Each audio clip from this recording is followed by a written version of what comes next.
नौ दिन नौ रातन तोहार पूजा पाठ करतानी तोहरे भरोसे हम जग कठन ले बानी। एक दिन हमारे घर आई ए देवी माई, सेवका के दर्शन देखाई ए देवी माई।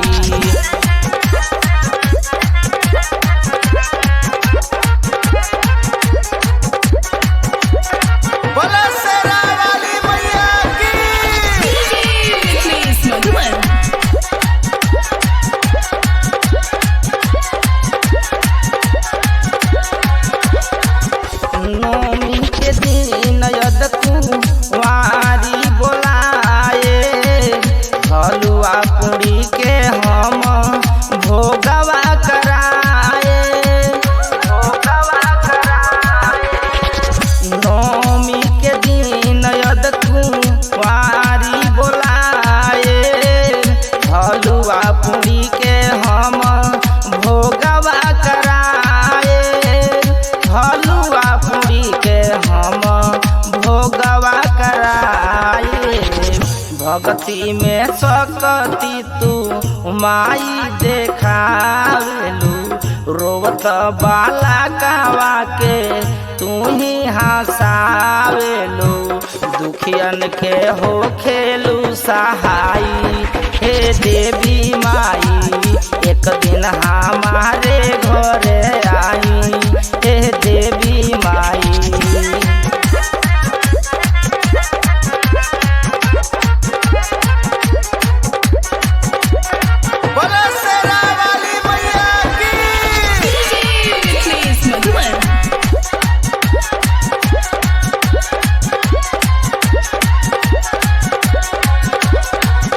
आस लगा के जे दर्शन करेला, मुँह मांगल बार दान पावेला।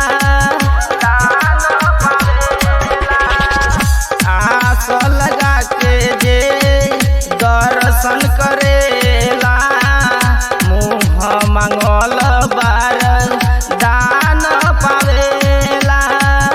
मुँह मांगल बार दान पावेला। अदमया नारी के क्षण में तू तार दिहलू, व्यास विनोद के काहे तू विसार दिहलू। मनवा के शारदा पुराई ए देवी माई, एक दिन हमारे घरे आई ए देवी माई। तोहरे भरोसे हम जग कठन ले बानी, एक दिन हमारे घरे आई ए देवी माई।